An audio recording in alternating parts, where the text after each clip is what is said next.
#, to Jeff Koinange live at the Villa Rosa in Pispi. If it's Wednesday, you know it's all about politics, and Ken Njiru comes out swinging, shooting from the hip, sparing nobody and nothing. Like it or leave it, ushenziness is out there in our society, and the only antidote to that is Uungwana-ness. That's what Ken talks about everywhere he can. He's talked to more than 500,000 people across this country. Last week he was in Busia talking to people and people approaching him. It was incredible. Keep tweeting at Uungwana Kenya, at Koinange Jeff, the hashtag Uungwana with 2 U's. Tweets coming in thick and fast. I'll read them in a bit. But Ken, you were talking about Busia last week, right? Yeah. And you stopped by a I don't know if it was a gas station or a shopping center. By the way, it was at the Busia bus stop. And you know, as I parked my car to get out, I'm called by a group of guys who are sitting in what people call base. Yeah. So they say, Mungwana, bukuja kidogo. I said, oh my God. No. So I came and they gave me a seat and I sat. And we started talking and they said, you do a fantastic job. But they were not too happy about Tony Gashoka. They said alileta ulevi kwa and I hope they are watching. Hey, Busia. Yeah, the Busia guys. Yes. And we really had a conversation. And this is as far as you can go out west. Yes, and the interesting thing is the people I was talking to were a mix actually of different nationalities, sitting together, talking together. They are not saying let's divorce. All right? Right. And that is not to say, and by the way, I don't want Ndidi to get me wrong, he's my friend. That is not to say there are no issues. Some of the issues he has raised need to be looked at, and we need to remove those ghosts. Yes. If at all, Yes. they exist. But his prescription is wrong. It's like I think it's PLO who says you killing a mosquito with a mallet. Correct. You know, I mean, you've used too much force. Yes. And that's what he is prescribing over here. Yeah. I think we can resolve our problems. But and like I've said, the issue is national values. And that's what the Council of Elders are trying to do, push the question of national values. That is why there is the department in the ministry trying to do that. There are many people trying to push national values. That is what we try and do. Do we need to do more, Ken? Because you talk about the National Council of Elders. Yes. Do they need to do more? Do they need to reach out more? A lot more. And first of all, like even we said last time, they themselves need to work on themselves so that we can respect them. Because if you call yourself a mzee, you must do what wazee do, right? You must not be a lackey of any politician.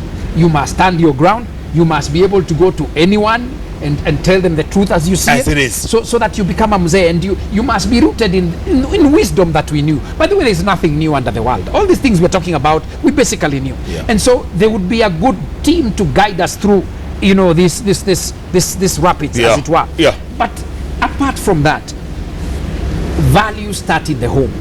Like I said, when a parent goes and buys an exam paper and gives it to the son or the daughter, and then cheers, what have you taught that child? To steal. To steal. I mean, I have scenarios, and these are the scenarios I've lived through, where in a school, an administration tells kids, if the education authorities come, tell them this. So what have you taught the child? You've taught the child to lie. So that when that child grows up, then why wouldn't he lie? Why wouldn't he steal? Correct. And they won't see stealing as anything. No, it's not. To them, it is nothing wrong. Many schools, by the way, will do tuition on Saturdays and tell the children to come with home clothes. And they are told, when you are asked what you're doing, tell them you're doing life skills. And we say we have a problem with values. We have a problem. We have a problem. Matiang'i has a very big problem, by the way. Speaking of advising, yes, does the president need a new set of advisors? I wouldn't say. I have no basis really. I have not looked at their CVs. I have not really dug into that. But I think that one of the things we must do is talk to the question of culture in this country. By the way, one of the CSs who I think is not doing what he should be doing is the CS in charge of the Ministry of Culture. That's Wario. Yep. He thinks culture is about sports and the women issues. Culture, by definition, is the way we do things around here. By the way, have they split that ministry now? Devolution has now become women and youth? Well, women in terms of funding, I think, is that side. Yeah. But we're still talking about sports. Yes. And culture and art. Okay? Sports and art are artifacts of a culture. They are not the culture. And when I say culture, by definition, is the way we do things around here. Culture is not only the way we dress, the way we eat, the way we relate, the way we work, the way we think. It is cultural. The way we believe, the way we feel. Yeah. And so for me, that culture ministry is really at the center of everything else we are doing.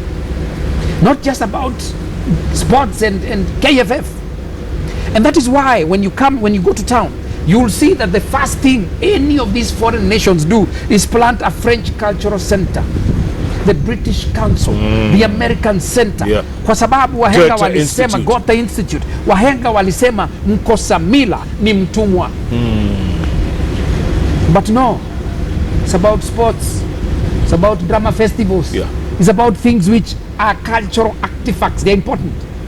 But the whole cultural mold of who we are, which in essence, by the way, carries what I'm calling identity, has been left unaddressed. Is that why Ndi says we've lost our identity, we've lost our nationalism? I agree with him on some issues. Like I said, what I don't agree with him is the prescription. The prescription will kill us.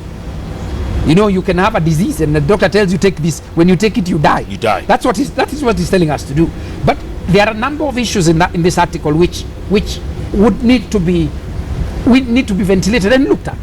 The truth is, in terms of our identity, which by the way is not something you can pin on Uhuru and say, get us that identity. It's a collective national project. What we need is conversations. And it takes all hands on deck. On deck. You can't just look at the president and say, you. Yeah, you do it. Yeah. You do it. Look at the things that are happening at the family level. Men drinking themselves silly. Little boys, teenagers. Yeah, you know. Drinking kumi. Now, okay, the president has tried to mwaga the alcohol, but why are you drinking in the first place? Yeah.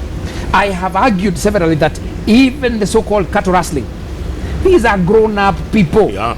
They're grown-ups. Who know it is wrong to kill. And they still do it. And they still do it. Then Every they say, year. what is the government doing? I mean, it's ushenzi. Total. People need to, and by the way, for me, there's a word I use, utu. That's why I say Uungwana ni utu, ushenzi unyama. When the utuness dies in you, you become an animal. You can kill at any time for a cow because you're killing for a cow. And you think you're tough. Yeah. In fact, you even get a wife from the community because you've killed another man. Now, consciousness. And by the way, any great leader, what great leaders do is lift the consciousness of a people. That poll the other day by Sinovate, Yeah. that said if the election was held today, president would win by 45 and change percent. Prime Minister, former Prime Minister, Yeah. at 28. Was it Sinovate or Infotrack? Was it Infotrack? Okay. It is on Infotrack. Infotrack. I tend to think that Angela is my friend. I'm not saying he wouldn't win, but I think I tend to agree with the people who are saying that particular what do you call it, survey was actually meant to push a point. Which was? The what you call the 50+1. The runoff. Yeah, it's the runoff. prompting. I mean, I think in Is Kenya, it mischievous? I think it's mischievous. Yeah. I think it's mischievous. Voter registration very low so far. I mean, there might be another one next year. I think there's despondency. Yeah. Apathy. Apathy, which needs to be addressed, by the way. True, there are many young people, and I talk to them. They are not sure, where we are headed. And again, by the way, when I talk about behavior change management, communication is one of the most critical things. You must keep people informed, psyched up, motivated, Yeah. so that they stop feeling despondent And give them hope. and give them hope. Okoa, Kenya. Yes. Was it dead in the water from the start? I tend to, and of course I'll be called a Jubilee apologist. Yeah. They do that all the time. As Kalonzo would say, my name betrays me. But I think it was. Yeah. I think Okoa Kenya was basically a political ploy. And by the way, they have a right. They have a right to suggest, and they have a right to create referendums for them to get elected. Whether or not Kenyans go for it is another issue. Yeah. All right. So I'm not questioning their right to do it. They have a right. But then again, they went after Itzhak Hassan at the IABC. That is chasing scarecrows. Yeah. Yeah. Should the IABC be disbanded before the next election? I think, first of all, perceptions are things which you cannot ignore, right? And there's a sense that IEBC is not possibly up to the task, and I've had both sides of the divide speaking about it. But I think there's also an element of unfairness. This mob justice we do to public officials is unfair. I think a person like Kivutu, by the way, died a dejected man. And not because he was guilty of the charges that he was charged, but simply because he chose to keep quiet. Hounded. He chose to keep quiet, hounded out of office. And I think we need to find better ways of dealing with people, because what you're saying is that you destroy the careers and the characters of these men, whether or not they are innocent. Whether or not they are innocent. And there's no comeback, by the way. And there's no comeback. No. Once you mob justice mentality, once you go down that route. Yes. I even wonder why anybody would want to work for the IEBC. Exactly. Maybe the political parties themselves should become the IEBC. And Itzhak Hassan gets it almost every day. Yes. Despite, by-elections that have been largely successful. No. When they win, it's okay. When we lose, wait a minute. It's like the judicial question. Yes. Much as there is corruption in the court, but I've had people saying that we will not go to the courts again. Yet when Joho is in trouble, he goes to the courts, and the courts give him relief. So why double standards? Yes, double standards. Why do we destroy our institutions? Yeah. And again, I am not saying they don't have problems, but I think we need to be careful. Speaking of courts, should the Supreme Court be dissolved before the next election? Mutunga's leaving in June. Unless, if there is cause to dissolve them, if they are part of the Tanui case, they must go. If they are part of the Tanui case, they must go.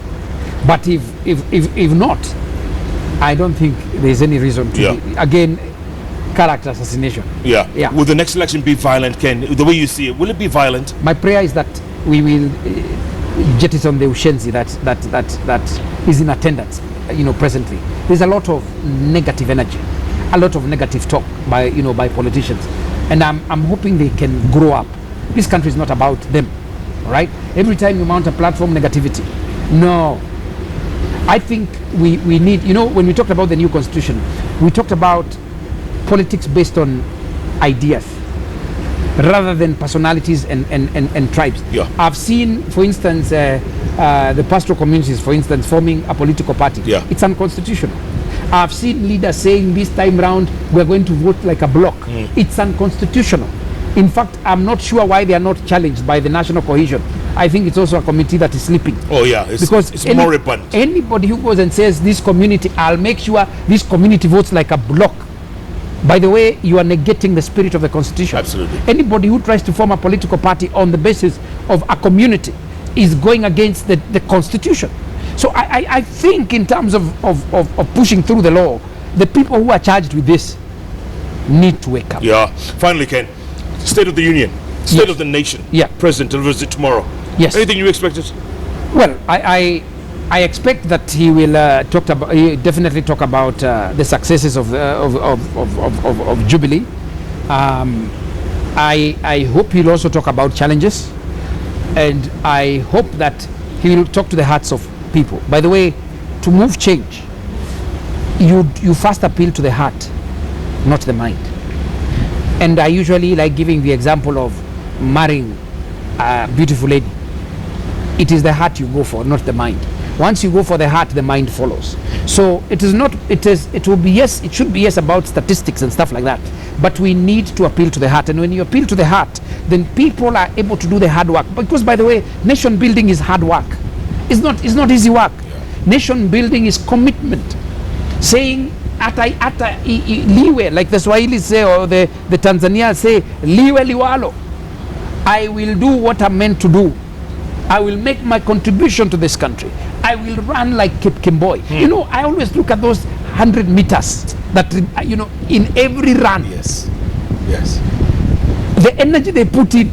The last 100 meters. That is where our liwe liwalo should be in everything that we do. And by the way, another thing about these runners, when I talk about culture, why do you think we win steeplechase over and over again until it's almost our price. It's our race. Simple. A culture has been built, a culture of winning, and so they say those guys did it. Steeplechase ni yetu. In their minds, they are formatted as leaders, as winners. But what are we doing to our people? We are formatting them as babies. You must be fed. That guy is eating more than you. And by the way, he has almost eaten nothing, but he's eating more than you. Right? And so I remember, a clip I saw again on Rudisha when he won when he broke the 800-meter record. Yes.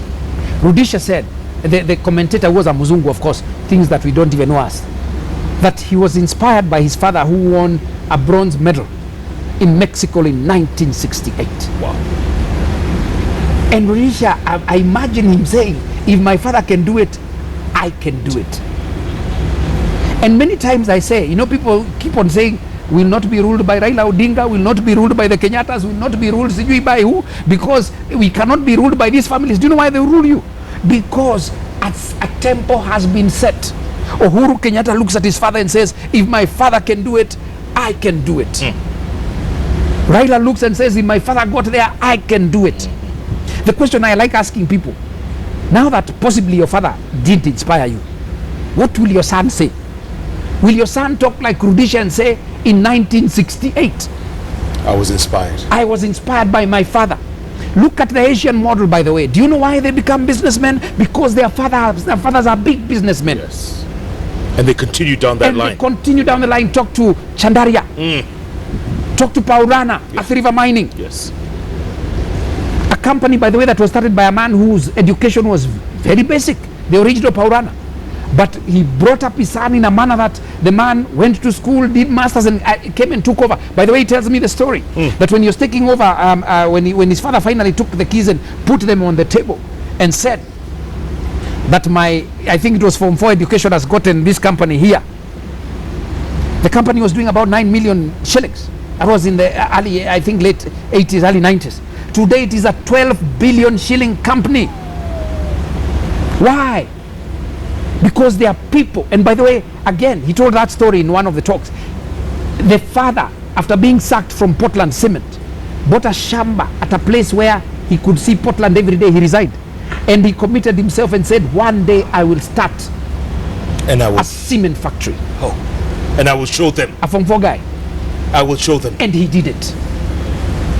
And we are here saying, marginalization, how many Kabas, how many Kikuyus, how many, there is no nonsense. Let me tell you. Ushenzi. And I call it Ushenzi. Yes. The government has about 500,000 jobs.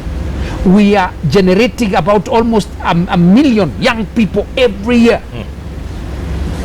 Every year. So what should we be thinking about? And I'm not saying those are non-issues. They are issues, but those seem to be the only issues. Yeah.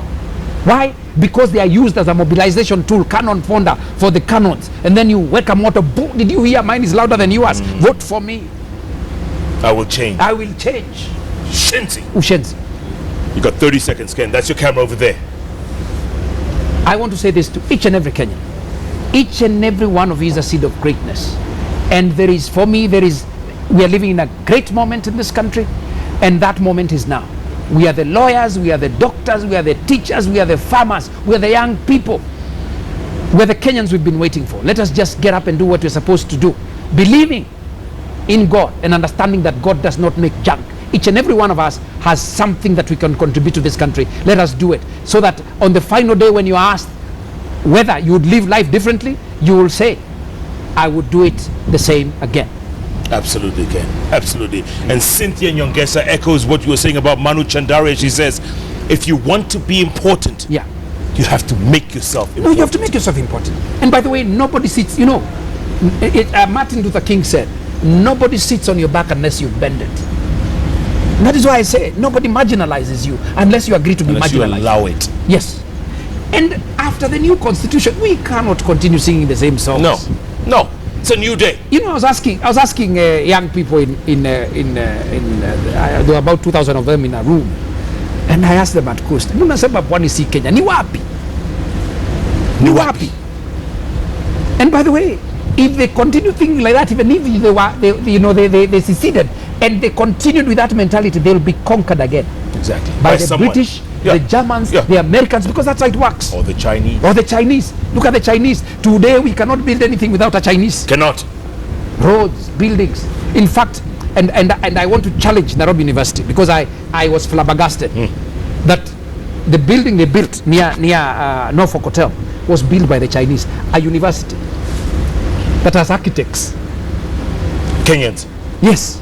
A university that technically teaches people to do these things. You cannot build your own buildings. That's Ushenzi. Ushenzi. That's Ushenzi.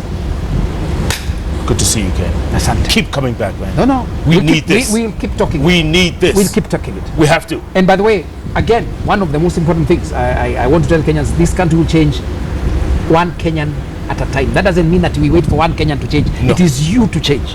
The way we drive, the way we think, the way we relate. But most fundamentally, let us appeal to a higher order. We are not monkeys. Yeah. But we have the potential of descending to the level of a monkey. And like I usually asking, how many eyes does a monkey have? How many? How many what? Eyes does Two, a monkey? two. And you? 2. How many mouths? 1. And you? 1. How many ears? 2. And you? 2. What's the difference? Monkey. A monkey is a see. monkey. But we operate on the level of monkey see? Monkey do. Na ndio tunasema ungwana ni utu.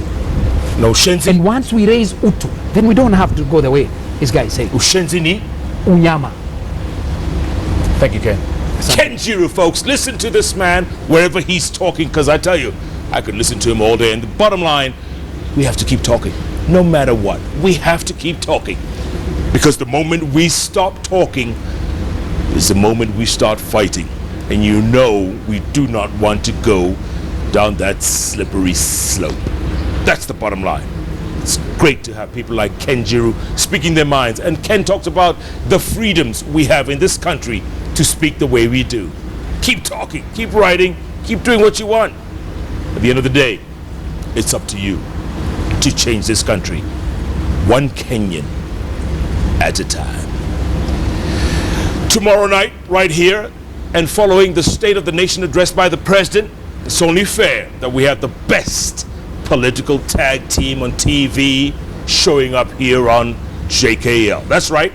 Barack with the 2 R's, Muluka, and Dr. PLO Lumumba will be dissecting the State of the Nation address and the way forward. How about that? Wasalimie sana. Nitawasalim- Great minds. Oh my. Great men. Like yours. Oh my. Wa my. Oh my. Thanks so much for being a part of it. Keep tweeting at Uungwana Kenya, at Koinange Jeff, the hashtag Uungwana with a W, or 2 U's rather. Thanks so much for joining us live from the Villa Rosa Kempinski. Good night. Good luck. God bless this great nation of ours. God bless Africa. Thank you, sir. Jeff Koinange Live in association with Jameson. JR.